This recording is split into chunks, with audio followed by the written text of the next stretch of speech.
अब सूत जी कहते हैं, ऋषि हो, तुमने बहुत ही सुंदर प्रश्न किए हैं मानव मात्र के कल्याण हेतु। जीव मात्र का परम धर्म भगवत भक्ति है। जीव मात्र का उद्देश्य भक्ति कैसी हो? अहेतु की अप्रतिहता, माने निष्कपट और निष्काम भक्ति होना चाहिए। यदि ऐसी भक्ति हमारे भीतर जागृत हो गई तो जनयत्यासु वैराग्यम ज्ञानम च यद हेतुकम। भक्ति यदि आपके भीतर सच्ची है तो ज्ञानम वैराग्यम च आसु जनयति। आपके भीतर ज्ञान और वैराग्य का अपने आप ही जन्म हो जाएगा। भक्ति के ही तो बेटा है ज्ञान और वैराग्य। तो भक्ति होगी, अरे मां होगी तो बच्चे पैदा होंगे, पर मां का मातृत्व तभी पूर्ण होता है जब पुत्रवती बने। ऐसे ही हमारी भक्ति की सार्थकता तभी है जब भगवान के स्वरूप का हमें बोध होने लगे और जगत से हमें वैराग्य होने लगे। भजन तो खूब कर रहे हैं पर रस संसार में ही आ रहा है और भगवान में आकर्षण भी नहीं हो रहा, तो आपकी भक्ति बंध्या है। मां जैसे पुत्रवती बनने पर गौरवान्वित होती है, ऐसे ही भक्ति की सार्थकता तब है जब ज्ञान और वैराग्य आपके भीतर भक्ति में जन्म लें। अन्यथा ज्ञान बिना भक्ति और वैराग्य बिना भक्ति, उसकी शोभा नहीं, बंध्या भक्ति है। बोलो राधे राधे। राधे राधे। ज्ञान बिना भक्ति हो तो कैसी होती है? माता जी पहुंच गई पूजा करने के लिए ठाकुर जी के पास, और यदि मंदिर में प्रवेश नहीं हो पा रहा और माता जी को बतासे का भोग लगाना है तो बतासा फोड़ा और ये चढ़ा, जय ठाकुर जी महाराज।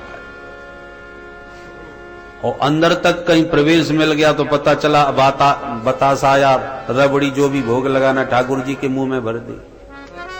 अब पूजा कैसे करी जाती है, भोग कैसे लगाए, वो उसका ज्ञान कुछ नहीं है। उनकी तो भक्ति है और श्रद्धा है कि ठाकुर जी को हमें पूजना है, अब जैसे समझ में आवे वैसे पूज दिया। तो ज्ञान बिना भक्ति की शोभा उतनी नहीं होती। भक्ति तो हो पर उसका ज्ञान भी होना चाहिए, भगवत सेवा कैसे की जाती है इसका बोध हो। अच्छा, भक्ति भी है और ज्ञान भी है। कैसे पूजा किया जाता है, सेवा का स्वरूप क्या है? हम अष्टयाम सेवा से भी परिचित हैं, सेवा पूजा से भी परिचित हैं और भक्ति भाव भी बहुत है, पर वैराग्य ना हो तो पता चला सेवा पूजा करके बैठ गई, ज्ञान है इतना मंत्र जाप करना चाहिए, ऐसे मंत्र जाप करना चाहिए, मंत्र में बोलना नहीं चाहिए, सब ज्ञान है। माता जी पूजा सेवा से निवृत्त होकर के अब भजन करने बैठ गई भगवान का, परंतु वैराग्य विहीन स्थिति यदि हो तो क्या होती है कि माता जी भजन तो कर रही और दृष्टि चारों तरफ घूम रही है, घर की व्यवस्था ठीक ठाक चल रही है कि बहू ने नहा लिया कि नहीं, और पता चला कि बहू पड़ोसन के आने पर गप्पे मार रही है उससे बैठी बैठी, और उधर चूल्हे पर दूध बन रहा है और सासू जी भजन कर रही है। अब उन्हें गप्पे भी सुनाई पड़ रही हैं बहू की और उधर दूध भी उफनता दिख रहा है। अब इधर माला की स्पीड, ज्यों ज्यों दूध उफनता जावे त्यों तो सासू जी की माला तेज होती जावे। अब बेचारी बोल सकती नहीं, ज्ञान है, बोल नहीं पा रही, फिर भी अब पूरी ताकत लग रही है, आंखें लाल हो रही है, अब बहू फिर भी नहीं सुन पा रही और माला तेज हो गई। आज माला पूरी कर लूं, अपना नियम पूरी कर लूं, खबर लूंगी इसकी। बहुत गप्पे मारती रहती, करना धरना कुछ नहीं, सब दूध बर्बाद कर दिया। जितना दूध बर्बाद नहीं हुआ उतना अपना खून जला लिया, ये हालत हो जाती है। कहने का तात्पर्य है कि वैराग्य के बिना भक्ति हो भी तो भी एक समस्या ही रहती है। भक्ति की सार्थकता कब है? जब भगवत स्वरूप का भी ज्ञान हो और जगत से वैराग्य हो। आज नहीं तो कल बहू को तो जैसे करना वैसे ही करेगी, तुम कब तक अपने इशारों पर चलाओगे? तो जितने क्षण प्रभु के पास बैठे उतने क्षण तक प्रभु का होके बैठे, जगत का होके नहीं। तो ऐसा ज्ञान और वैराग्य से संपन्न जब भक्ति होगी तो भक्ति सार्थक है, माने पुत्रवती भक्ति है, ज्ञान वैराग्य से युक्त भक्ति माता है। तब उनकी शोभा होती है।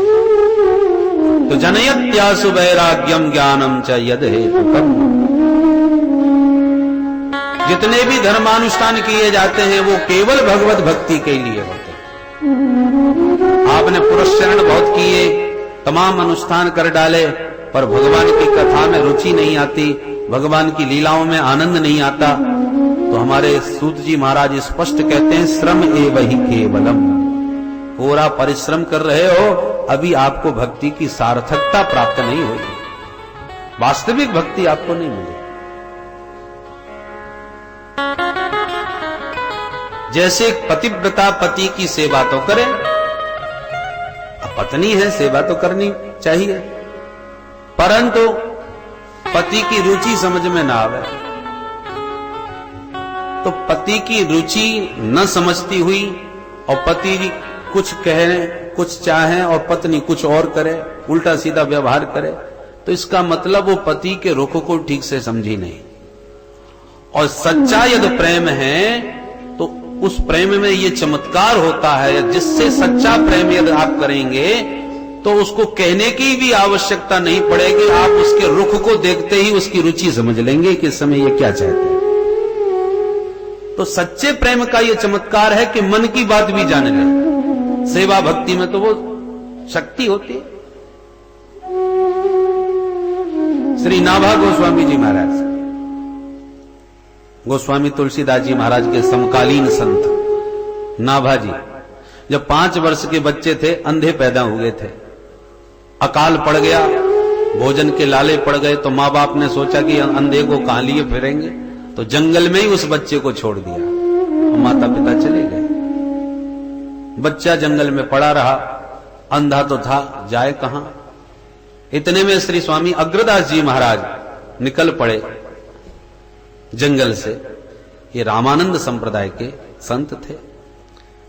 बच्चे को जब जंगल में खड़ा देखा तो पूछ दिया, बेटा कौन हो और कहां से आए हो इस जंगल में? बालक ने आंखों में आंसू भर के कहा, महाराज ये यही जानना चाहता हूं कि मैं कौन हूं और कहां से आया हूं। स्वामी जी इस उत्तर से बड़े प्रभावित हुए। बच्चा होनहार है, प्रसन्न हो गए, हाथ में कमंडलू का जल लिया, प्रभु से प्रार्थना करके जो उसकी आंखों में मारा, तुरंत उस बच्चे में नेत्र ज्योति आ गई। बालक समझ गया मुझे समर्थ संत मिले हैं, चरणों में आत्मसमर्पण कर दिया और स्वामी जी के साथ ही चला गया। ऐसी जबरदस्त सेवा करी उस बालक ने श्री अग्रदास जी महाराज की कि वो क्या सोच रहे हैं, उनके मन की बात वो जानने लगा। अग्रदास जी महाराज मानसी सेवा करते थे ठाकुर जी की। कमरे के अंदर आंख बंद करके बैठ गए और मानसी सेवा में ठाकुर जी के पास मन से पहुंच गए और मन से ठाकुर जी को नहला रहे हैं, धुला रहे हैं, खिला रहे हैं, पिला रहे हैं, सुला रहे हैं, सारी सेवा मन से, क्रियात्मक कुछ भी नहीं। पुराने जमाने में पंखे चलते नहीं थे, गर्मियों का समय था। पुराने जमाने में वो वस्त्र सा लटका रहता था रस्सी से, यूं खींच खींच करके, आज भी बिहारी जी में लटका है, तो ऐसे उसी से ही हवा होती थी। तो स्वामी जी जब मानसी सेवा में ध्यानमग्न बैठ जाते थे तो नाभाजी कमरे के बाहर वो रस्सी हिला हिला के गुरु जी की सेवा करते थे, पंखा करते थे। अब मानसी सेवा चल रही थी अग्रदास जी की ध्यानमग्न, और ध्यान में ठाकुर जी को नहला दिया, नहला करके बढ़िया बढ़िया इत्र चंदन सब लगा के वस्त्रालंकार धारण करा दिए और बढ़िया फूलों की माला गूंथ करके भाव से पहनाना चाह रहे थे। माला गूंथ ली, हाथ में भी ले ली, और जैसे ही पहनाने को हो गए कि उनका एक कृपा पात्र शिष्य उद्योगपति व्यापारी था, पानी के जहाज से बहुत सारा धन लेकर के, वैभव लेकर के, संपत्ति लिए जा रहा था। अचानक तूफान ने लहरों में उसके जहाज को घेर लिया और इतनी जोर से जहाज डगमगाने लगा कि किसी भी पलट सकता था, समुद्र में डूबने ही वाला था कि आर्त भाव से पुकार उठा, हे गुरुदेव रक्षा करो, हे गुरुदेव रक्षा करो। आर्त भाव से जब गुरुदेव को पुकारा तो गुरुदेव का हृदय हिल गया और माला लिए जो ठाकुर जी को पहनाने को बैठे थे भाव में, वो माला नहीं पहना पा रहे, दुविधा में माला लिए ही बैठे रह गए, भाव में आंख बंद किए। गुरुदेव दुविधा में हैं, ये बात नाभाजी बाहर बैठे बैठे जान गए, और किस दुविधा में है वह भी समझ गए।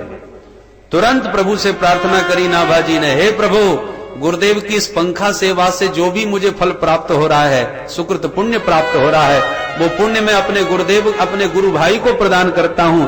मेरे गुरु भाई का वह संकट टल जाए, वो तूफान शांत हो जाए। ये संकल्प नाभाजी महाराज ने किया कि तूफान एकदम शांत हो गया। जहाज बड़े आनंद से आगे बढ़ गया और नाभाजी ने बाहर से आवाज लगाई, गुरुदेव, तूफान एकदम शांत है, जहाज बिल्कुल सुरक्षित है, आप प्रेम से माला पहनाइए। इतना सुनते ही गुरुदेव गदगद हो गए, नेत्र खुल गए और तुरंत बोले, बेटा कौन? तब दौड़ के अंदर आए नाभाजी, चरणों में प्रणाम किया, आपका चरणों का दास ये नाभा है। बोले, वाह बेटा, मैं इस समय मन से भी क्या सोच रहा हूं वो तू जानता है। तुझे संत सेवा से वो दृष्टि प्राप्त हो गई जो आज तक हम लोग भी ठीक से नहीं देख पाए, वो तू देख रहा है। इसलिए बेटा तू सिद्ध दृष्टि को प्राप्त कर चुका है। अब मेरी आज्ञा है, तू कलयुग में हुए भक्तों का चरित्र लिख, क्योंकि सतयुग द्वापर त्रेता के भक्तों के चरित्रों से तो शास्त्र भरे पड़े हैं, और कलयुग के प्राणी यही सोचते हैं कि प्रहलाद जी हुए थे सतयुग में, तो उस युग में भगवान आया करते थे। हम तो कलयुग के प्राणी हैं, भला हमको भगवान कैसे मिल सकते हैं? तो कलयुग में किसको कैसे भगवान मिले, उन भक्तों का चरित्र तुम लिखो। नाभाजी बोले, गुरुदेव, मैं पढ़ा लिखा कुछ हूं नहीं, आपके चरणों की सेवा के अतिरिक्त तो कुछ जानता नहीं, क्या लिखूंगा, कैसे लिखूंगा? स्वामी जी बोले, जब तू मेरे मन की बात जान सकता है बेटा, तो जिस चरित्र को तू लिखने बैठेगा उस चरित्र नायक के मन की बात भी तू जान जाएगा। जिसका चरित्र लिखेगा वही चरित्र तेरे सामने प्रकट हो जाएगा। ये मेरी आज्ञा और आशीर्वाद है। तब नाभाजी महाराज ने भक्तमाल जैसे ग्रंथ की रचना प्रारंभ करी, जिसमें एक से एक सुंदर कलयुग के भक्तों का चरित्र गाया गया है। अवसर मिले तो कभी उस भक्तमाल का आप अध्ययन करें कि इस कलिकाल में भी कैसे कैसे भक्त हो गए हैं, किस प्रकार से उन्हें भगवान की कृपा प्राप्त हुई। अवसर आने पर एक दो प्रसंग कथा के माध्यम से आपको निवेदन करूंगा। कहने का तात्पर्य है कि सेवा और समर्पण में वो शक्ति होती है कि जिसकी हम सेवा कर रहे हैं उसकी मन की गति भी हम जाने।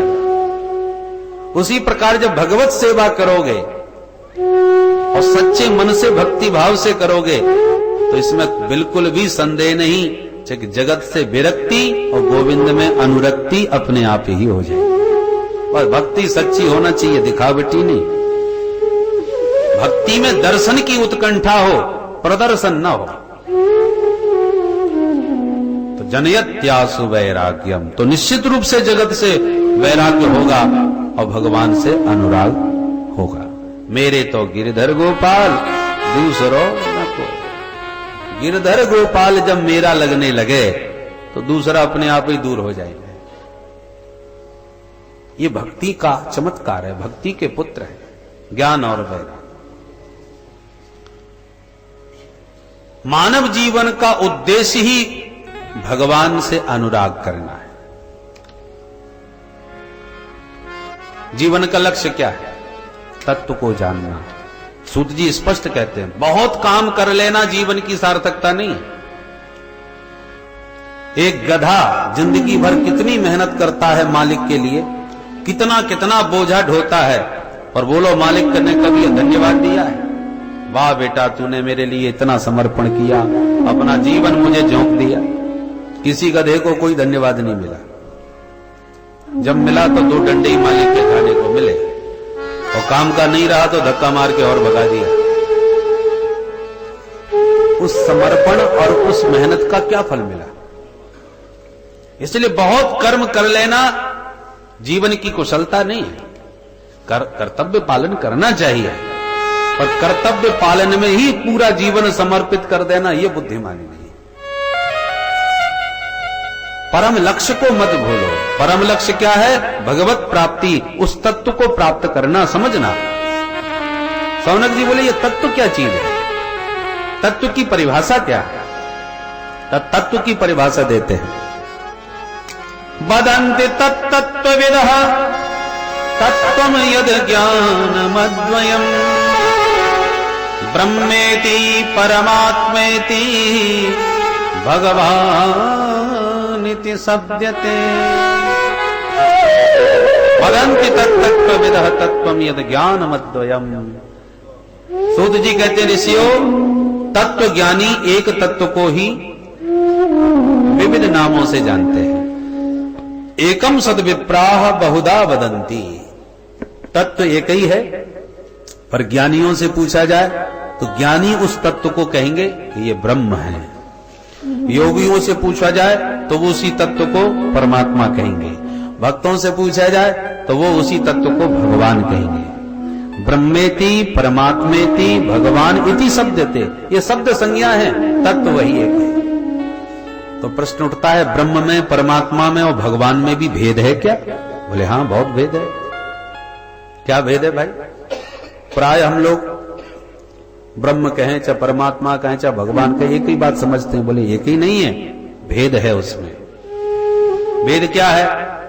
बोले ब्रह्म का मतलब है जो व्यापक हो, निर्गुण निराकार जो तत्व है उसका नाम है ब्रह्म। और सगुण साकार तत्व जो है उसका नाम है भगवान। और सगुण निराकार जो तत्व है उसका नाम है परमात्मा। जरा गंभीरता से इस विषय पर ध्यान दें। एक उदाहरण से देखें, ये बिजली है। बिजली तो पहले भी थी, परंतु पहले निर्गुण निराकार के रूप में बिजली व्याप्त थी, हमारे प्रयोग में नहीं थी। पर बिजली की शक्ति तो थी, भले ही हम उससे अनभिज्ञ थे, वो हमारे प्रयोग में न थी, फिर भी आज से 100 साल पहले भी बिजली तो थी, बिजली की शक्ति तो थी, पर वो शक्ति निर्गुण निराकार के रूप में व्याप्त थी। पर वैज्ञानिकों ने अनुसंधान किया, शोध किया, प्रयास किया, तो वही बिजली उत्पन्न होने लगी, सगुण हो गई, बिजली का आविष्कार हो गया। और तार में करंट के रूप में वह बिजली आविष्कृत हो गई। तो इस समय उस बिजली का नाम हो गया फिर सगुण निराकार परमात्मा। पहले थी वो ब्रह्म, व्यापक थी। फिर पानी आदि के संग्रह को करके वैज्ञानिकों ने बिजली उत्पन्न हुई करी, तो उसका नाम हो गया सगुण निराकार तत्व अर्थात परमात्मा। परंतु वही बिजली का तार बल्ब से जुड़ा और प्रकाश देने लग गया, तो वही बिजली अब सगुण साकार के रूप में, एक प्रकाश की शक्ति के रूप में हमारी आंखों के सामने प्रकट हो गई। बिजली वही है, उसमें कोई भेद नहीं है। पहले वो निर्गुण निराकार के रूप में व्याप्त थी, फिर सगुण निराकार के रूप में, करंट के रूप में प्रकट हुई, और फिर बल्ब के माध्यम से आलोकित होने लगी, प्रकाशित होने लगी, तो वही भगवान के रूप में अभिव्यक्त हो गई, सगुण साकार बन गई। राधे राधे। तो परमात्मा कहो या ब्रह्म कहो या भगवान कहो, तत्वतः वो एक ही चीज है। परंतु व्यवहारिक दृष्टि से यदि विचार किया जाए तो उसके भेद हो गए। दूसरे दृष्टांत से देखो, पानी कहो या बर्फ कहो या भाप कहो, ये दृष्टांत ज्यादा सुगम है। तत्वतः एक ही चीज है।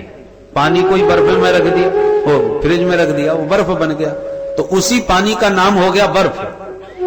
और यदि पानी को खौला दिया आग पे चढ़ाकर, तो भाप बन के निकल गया, उसी पानी का नाम हो गया भाप। अब भाप कहो या बर्फ कहो या पानी कहो, तो एक ही चीज है। पर हमको लगी प्यास, हमने कहा जरा एक गिलास पानी देना, और आपने बर्फ का डेला पकड़ा दिया, तो मांगने वाला नाराज हो जाएगा, तुम्हारा माथा खराब है, हम पानी मांग रहे हैं, तुम बर्फ दे रहे हो, और तुम तर्क ये दो कि ये भी तो वही चीज है। तो तत्वतः वही चीज है, ये बात ठीक है, पर पानी की जगह पानी ही देना पड़ेगा, बर्फ की जगह बर्फ ही देनी पड़ेगी, नहीं, क्योंकि व्यवहार में वो गलत सिद्ध हो जाएगा। ऐसे ही तत्वतः एक ही चीज है, ब्रह्म कहो, परमात्मा कहो या भगवान कहो, पर रसिकों की दृष्टि से भेद है। जिस ज्ञानी को ब्रह्म में आनंद आएगा, वह परमात्मा और भगवान में उसे नहीं आएगा। और भक्तों को जो सगुण साकार राम श्याम के रूप में भगवान से जो सुख मिलता है, वो निर्गुण ब्रह्म में उन्हें आनंद नहीं आता। इसलिए तत्व तो एक ही है। तीसरे दृष्टांत से यदि हम कहें कि एक ही आटे से पूड़ी भी बनी, रोटी भी बनी, परांठे भी बने। बने तो एक ही आटे से। अब पूड़ी खाओ या परांठे खाओ या रोटी खाओ, परंतु जिसको रोटी की इच्छा है उसे रोटी ही देनी चाहिए। उनके सामने आपने परांठे रख दिए तो हाथ जोड़ लेगा, साहब पेट खराब है, हम नहीं चाख ही नहीं सकते। और जिसको खूब बढ़िया तगड़ी खुराक है, जठराग्नि प्रबल है, उसको परांठे नहीं दिए और रूखे फुल्का दे दिए तो हाथ जोड़ लेगा, साहब रूखे फुल्का तो घर में ही बहुत है, यहां पर जो फुल्का खाने आए चकाचक माल छानेंगे, उसको उसमें आनंद आ रहा है। तो भैया अपनी अपनी सामर्थ्य है, पाचन शक्ति जिसकी जैसी हो और जिसकी जैसी रुचि हो, रुचि के अनुसार भोजन करेगा। किसी को रोटी में, किसी को परांठे में, जिसमें जिसको स्वाद आवे, बने सब एक ही आटे के। ठीक इसी प्रकार से यही एक तत्व रुचि नाम वैचित्र्यात् विविध रूपों में अभिव्यक्त हुआ है। अब तुम्हें रस किस में आता है? किसी को राम जी में, किसी को श्याम जी में, तो किसी को भोले बाबा में। अरे पूड़ियों में भी तमाम भेद हैं, कोई काली पीली नीली हरी, जाने कैसी प्रकार की पूड़ियां बनती हैं। जिसको जिसमें स्वाद आवे, आनंद आवे, वही पाओ, वही उसके लिए सबसे उत्तम भोजन है। तो जो भोजन हितकर हो और रुचिकर हो वही उत्तम है। उसी प्रकार एकम सद विप्रा बहुधा वदंती, वही एक तत्व विविध रूपों में प्रकट हुआ है। इसलिए अनेक होते हुए भी वह एक है, एक होता हुआ भी वो अनेक है। इनमें कोई भेद नहीं है, पर स्वाद की दृष्टि से अवश्य भेद है, क्योंकि सबका स्वाद अलग अलग है। और जितने धर्म हैं उसमें तो एक ही है। अब तुम्हारा मन लगे या न लगे, तुम्हें लगाना ही पड़ेगा। पर हमारे सनातन धर्म में अनेक हैं, जिसको जिसमें रस मिले उसी का आनंद लो, उसी की उपासना करो। किसी को भोले वाले देवता अच्छे लगते हैं तो ठीक है, भोले बाबा शिव की सेवा करो। किसी को चटपटे छाटको ठाकुर ज्यादा अच्छे लगते हैं, छल छबीले, तो ठीक है कन्हैया की शरण में आ जाओ। किसी को लगता है कि नहीं मर्यादा में निबद्ध होने चाहिए, ठाकुर जी सरल भी हो, मर्यादित हो, तो ठीक है राम जी की शरण में आ जाइए। किसी न को देवी माँ के रूप में यदि भगवान होते तो उनकी गोद में हम बच्चों की तरह खेलते, तो ठीक है भगवान देवी शक्ति के रूप में भी विराजमान है, उनके पुत्र बन करके उनकी गोदी में खेलो। तो भगवान शक्ति के रूप में एक ही है, परंतु नाम रूपों के रूप में अनेक है।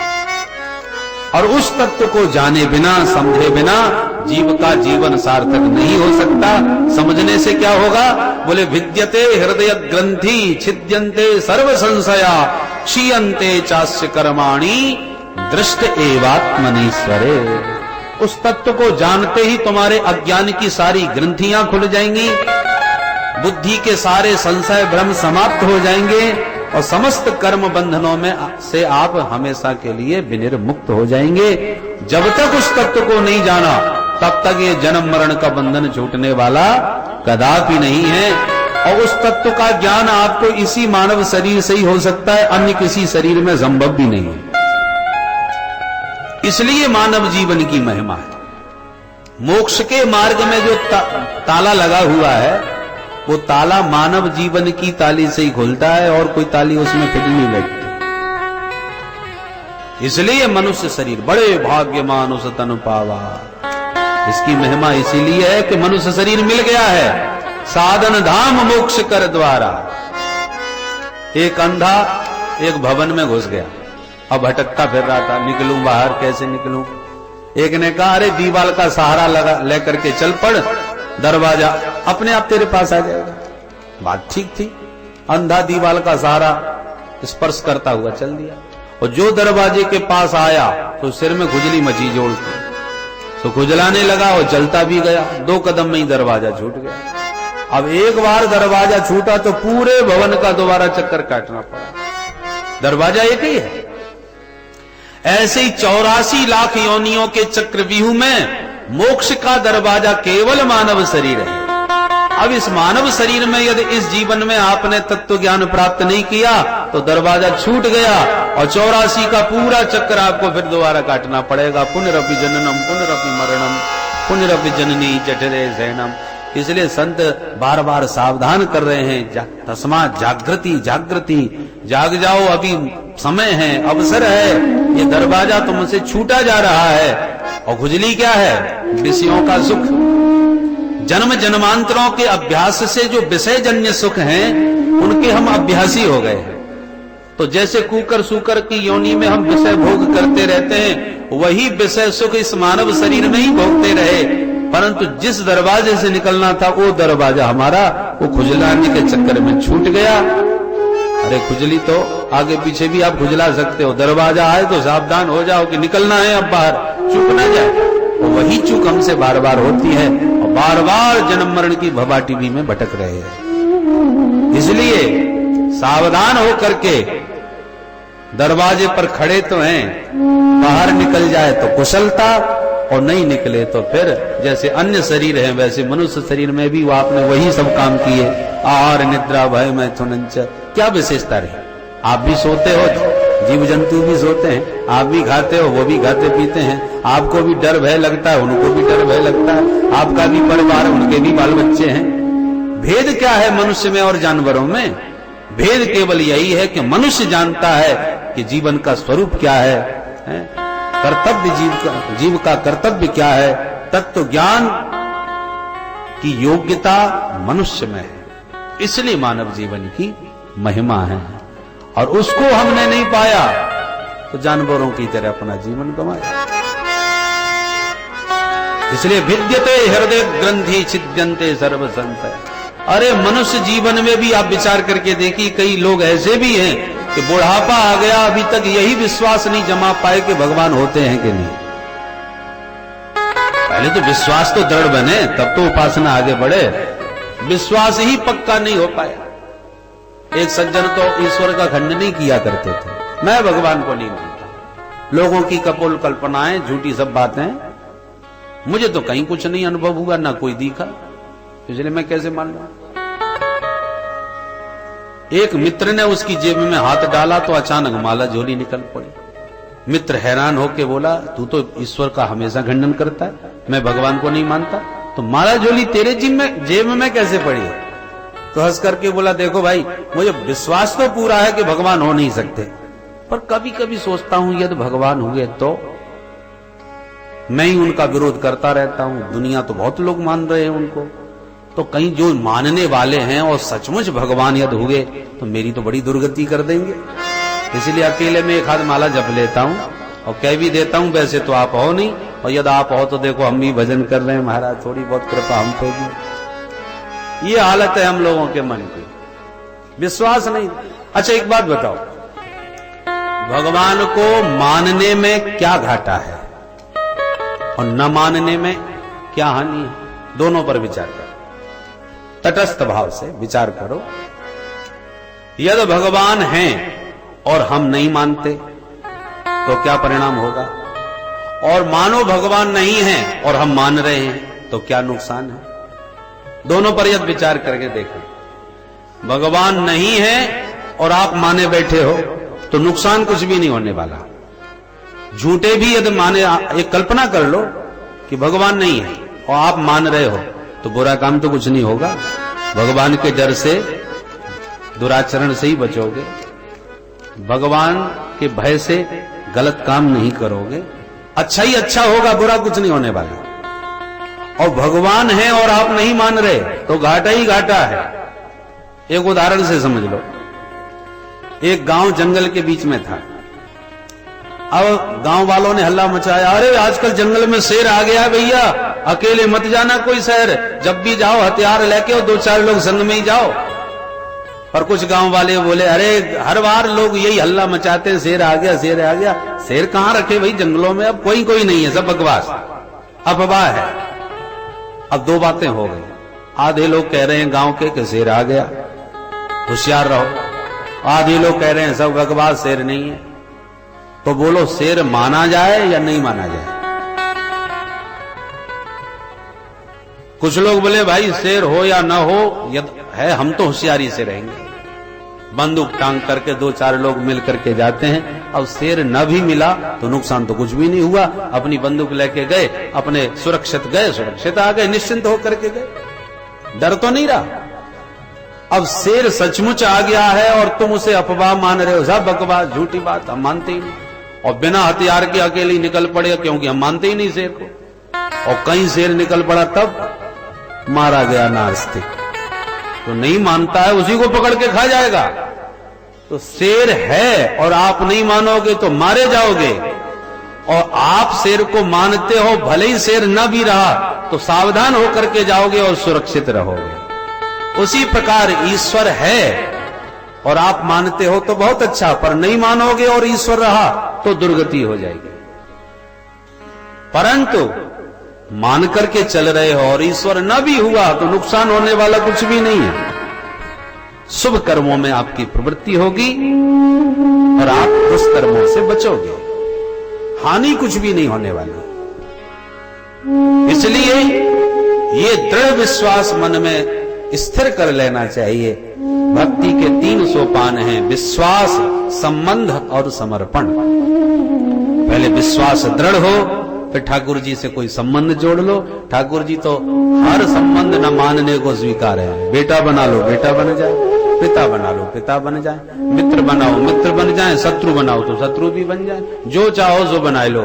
तो हे मोहे नाते अनेक, मानिए जो भाव है। हर नाता भगवान निभाने को तैयार है। इसलिए उस तत्व को जाने बिना जीवन की सार्थकता संभव नहीं। और वही तत्व अपना विश्वास दिलाने के लिए विविध रूपों में अवतरित होता है।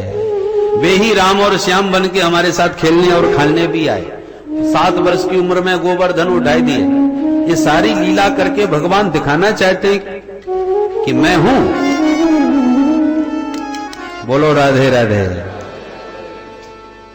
देखो, और धर्मों में, किसी धर्म में किसी का दूत आता है, उनके खुदा कहो, परमात्मा का, अल्लाह करो, जो भी कहो।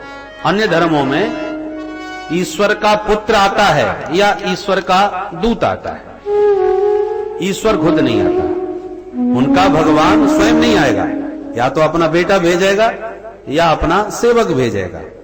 पर यह केवल सनातन धर्म का ईश्वर है जो स्वयं आता है, दूतों को भी भेजता है, अपने सेवकों को भी भेजता है। श्री रामानंदाचार्य जी महाराज, श्री शंकराचार्य जी महाराज, अन्य अन्य अपने आचार्यों के रूप में अपने सेवकों को भी भगवान भेजते हैं। और अवसर आने पर स्वयं भी प्रभु पधारते हैं। श्री राम और कृष्ण के रूप में वह परिपूर्ण परमात्मा भी प्रकट होता है।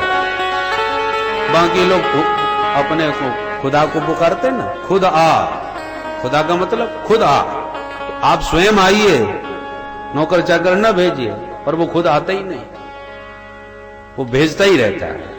ये केवल हमारा परमात्मा है जो केवल आता ही नहीं, हमारे साथ खेलता भी है, हमारे साथ खाता भी है, हमारे हाथों से बन भी जाता है, हमारे आंखों के सामने रोने भी लग जाता है।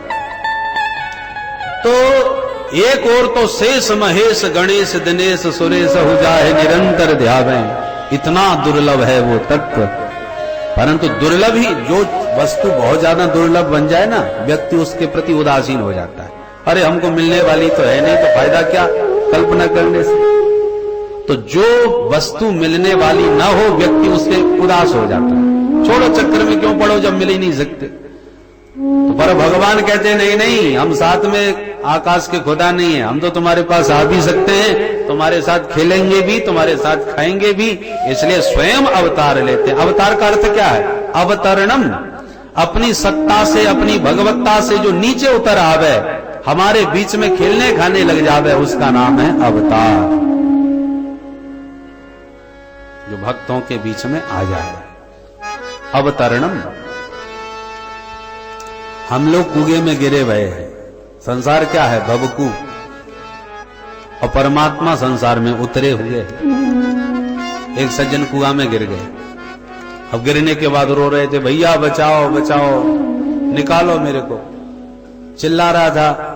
एक साथी ने सुन लिया, उसने तुरंत कमर में रस्सी बांध करके धीरे से नीचे उतर गया। तब तक और भी लोग इकट्ठे हो गए, भैया कुआं में गिर गया, कुआं में गिर गया। एक बोला एक नहीं गिरा, 2 गिर गए। 2 गिरे? बोले हाँ देखो 2 खड़े। एक समझदार बोला अरे गिरा तो एक ही है, दूसरा तो अभी अभी उतर के गया है। वो तो कह रहा था 2 गिरे हैं, समझदार कह रहा था 1 गिरा है 1 उतरा है। तो गिरने में उतरने में कितना बड़ा अंतर हो गया। जो गिरेगा वो चोट खाएगा, घबराएगा, अकुलाएगा, निकलने के लिए आतुर हो जाएगा, व्याकुल हो जाएगा। और जो उतरा है उसे ना कोई चोट है, ना कोई भय है, ना व्याकुलता है, क्योंकि अपनी मर्जी से उतर के गया है, अपनी मर्जी से जब चाहे चढ़ जाए। तो गिरने उतरने में बहुत अंतर है। तो संसार क्या है? भवकूप। हम लोग इसमें गिरे भये हैं, कर्मों के जाल में फंसकर गिर गए।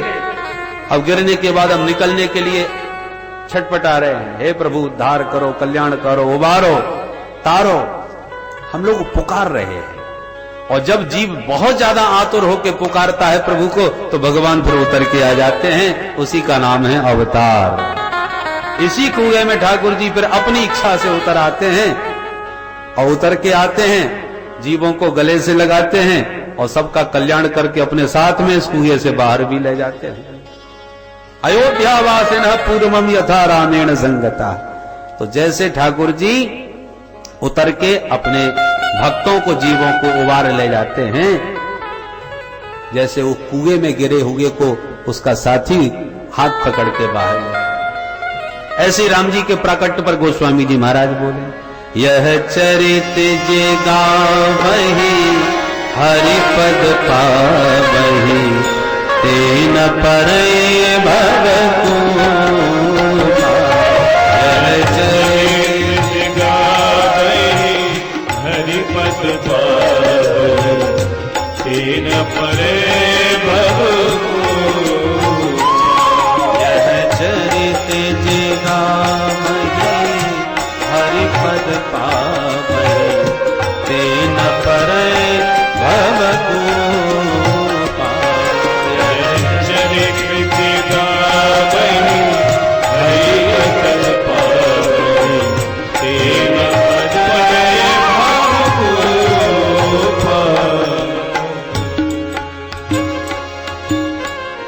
राम जी क्यों आए हैं?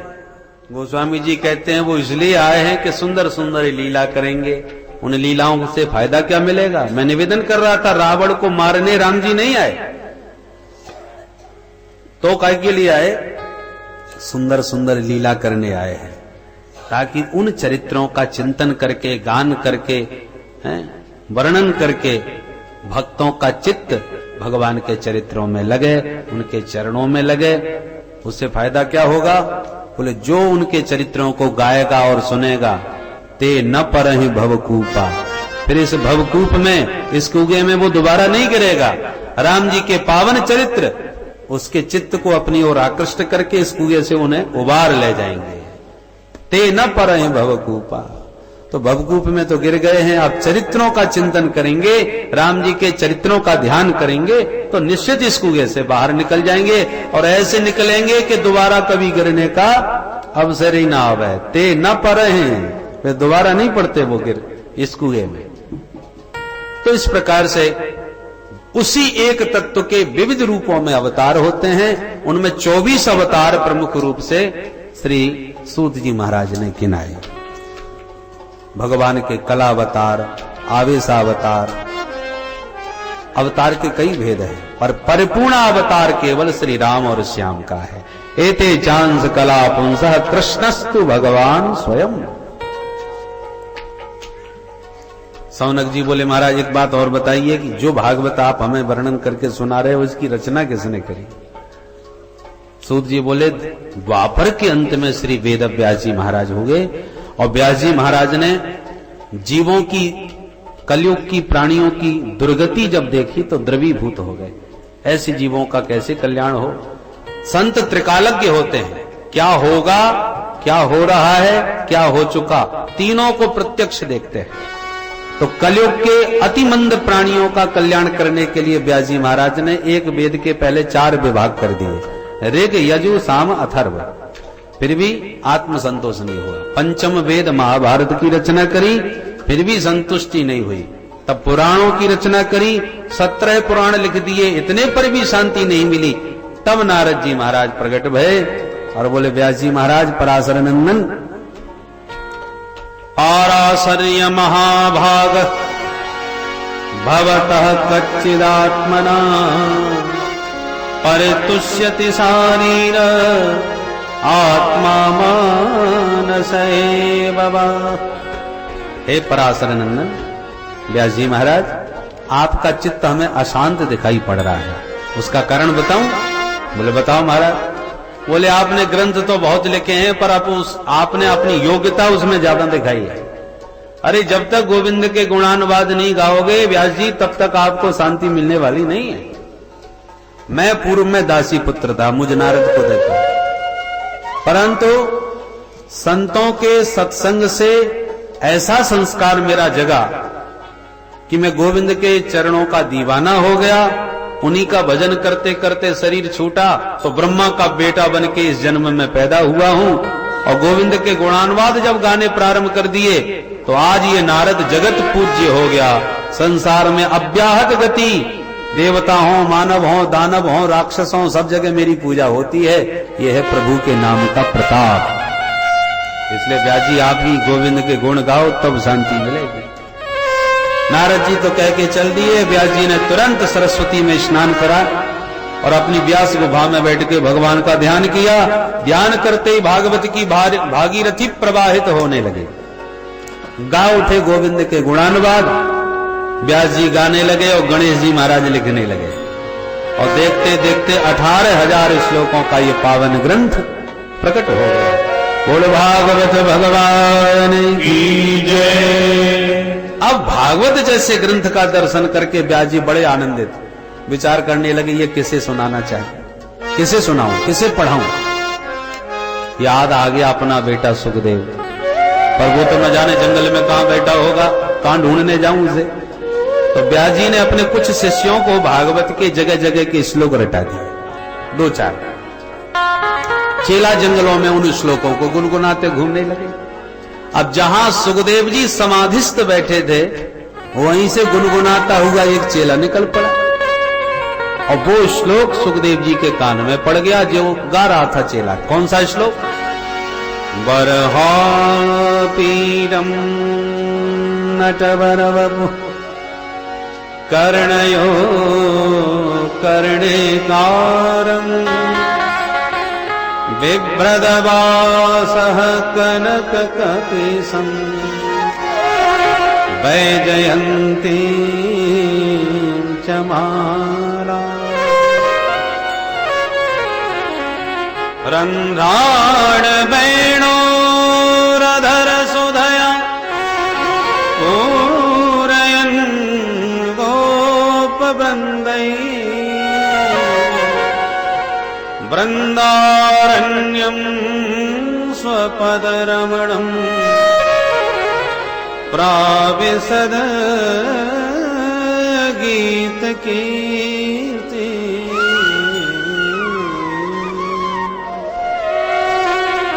मोर के पंख का मुकुट धारण किए माधव गैया चराते, बैजंती माला को लहराते, पीतांबर फहराते, बंसी बजाते, शाम के वक्त ग्वालों से घिरे हुए गोपाल अपने वृंदारण्य में प्रवेश पा रहे हैं। जो इस गोपाल की झांकी इस श्लोक के माध्यम से सुखदेव जी ने कानों से सुनी, तो मोर मुकुट बंसी वाला श्रवण रंध्र से हृदय में आकर के खड़ा हो गया। अब सुखदेव जी तो निर्गुण ब्रह्म का ध्यान लगाए रहे थे, और गोविंद की मनोहारिणी छवि जब हृदय में उतर गई इस श्लोक के द्वारा, तो दीवाने हो गए, उठ के खड़े हो गए। ऐसे मोर पंख वाले का तो दर्शन करूंगा, अवश्य मिलूंगा। चित्त छटपटा उठा मिलने को। फिर ध्यान में आया, सुंदर बहुत है, पर स्वभाव का न जाने कैसा होगा। हम पागलों की तरह दीवाने बने उसके पीछे भागते फिरे, और वो हमें पीछे मुड़ के ही ना देखे, हमसे बातें ही ना करे, वो हमें पूछे ही नहीं। तो ऐसे के पीछे भागने से क्या फायदा जो हमसे बात ही नहीं करना चाहता। स्वभाव का यदि कठोर हुआ तो हमारे किस मतलब का। ऐसे के पीछे नहीं जाना चाहिए। हाँ सुंदर तो है, पर स्वभाव का तो पता नहीं ना कैसा होगा। तो पुनः अपने चंचल चित्त को सावधान किया, तो दुनिया के चक्कर में न पड़ो, ब्रह्म का चिंतन करो। मन को समझाने लगे। तब तक उस चेला ने दूसरा श्लोक सुना दिया। दूसरे में भगवान के स्वभाव का वर्णन था। अहो बकीयं स्तनकालकूटम् जिघांसया पाय यदप्यसाध्वी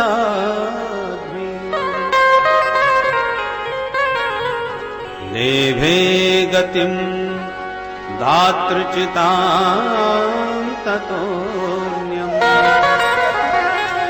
कम्बादयालुं शरणं व्रजे कम्बादयालुं शरणं व्रजे। अहो आश्चर्यम्, इससे बड़ा महान आश्चर्य क्या होगा कि जो कालकूट विष लगाए स्तनों में पापनी पूतना स्तनपान करा के भगवान को मार डालना चाहती थी, विषपान करा रही थी, पर उसके सारे पापों पर पर्दा डाल के प्रभु पुलकित हो गए, प्रसन्न होके बोले, अरे बुरी भली जैसी भी सही, पर काम तो मेरी मैया जैसा कर रही है। कितने प्यार से मुझे गोद में लिया, कितने प्यार से मुझे स्तनपान कराया, ये सारा व्यवहार एक माँ जैसा है। इसलिए धात्र्योचित गतिम लेभे, माँ जसोदा के समान गति उस पूतना जैसी पापनी को भी प्रभु ने प्रदान कर दी। ऐसे परम दयालु की शरण में भला कौन अभागा आना नहीं चाहेगा। जो पूतना में दोष नहीं देख सके वो भला भक्तों का दोष देखेंगे। जन अब गुण प्रभु मानन का, जन अब गुण प्रभु मानन का, जन अब गुण प्रभु मानन का, जन अब गुण प्रभु मानन का, दीन बंधु अति मृदुल सुभाव, दीन बंधु अति मृदुल स्वभाव, दीन बंधु अति मृदुल सुभाव, दीन बंधु मृदुल स्वभाव, अति मृदुल सुभाव, अति मृदुल स्वभाव, अति मृदुल सुभाव, अति मृदुल स्वभाव। दीवाने हो गए सुखदेव जी। वाह, इतना सुंदर होने के साथ साथ इतना दयालु, इतना कृपालु, अब नहीं चूकना चाहिए। हरेर गुणाक्षिप्त मति भगवान बादरायणी। उठ के खड़े हो गए और भागे भागे आए, भैया बड़े प्यारे श्लोक सुनाए, जरा दो चार और गुनगुना दो। चेला बोला, हमारे गुरुजी ने 2 ही सिखाए थे, और सुनना चाहो तो चलो गुरुजी के पास। 18,000 श्लोकों का एक बड़ा सुंदर ग्रंथ बनाया है, उसमें ऐसे ही सब सुंदर सुंदर श्लोक हैं। सोई दीवाने सुखदेव जी उस चेला के बहाने दौड़े दौड़े चले आए और व्यास जी के चरणों में साष्टांग प्रणाम किया, उठा करके पुत्र को हृदय से लगा लिया और बोले, बेटा ये ग्रंथ तुम जैसे परमहंसों के लिए ही मैंने तैयार किया है, बैठो। और मन में पुलकित हैं व्यास जी, जो पैदा होते ही भाग गया था, मेरे गोविंद के चरित्रों का चमत्कार है जो चुंबक की तरह उसे खींच लाया। प्रभु का चरित्र सुखदेव जी को खींच कर पुनः व्यास जी के पास ले आया।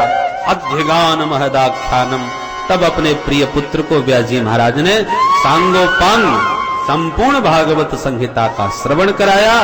और भागवत रस में डूबे हुए महामुनि श्री सुखदेव जी एक दिन घूमते हुए इसी पावन बरगद के नीचे बैठे और अवसर पा करके परीक्षित के माध्यम से सारे संसार को भागवत सुधारस पान करा दिया। बोलो भागवत भगवान की जय, सुखदेव जी महाराज की जय। तो सुखदेव महाप्रभु ने परीक्षित को कथा क्यों सुनाई, इसका कारण द्वितीय सत्र में सुनाएंगे। ठीक 2:30 बजे पुनः आप पधारिए। आइए मिलकर के गोविंद नाम स्मरण करते हुए वाणी को जरा। जय सिया राम, जय जय सिया राम, जय सिया राम, जय जय सिया राम, जय सिया राम,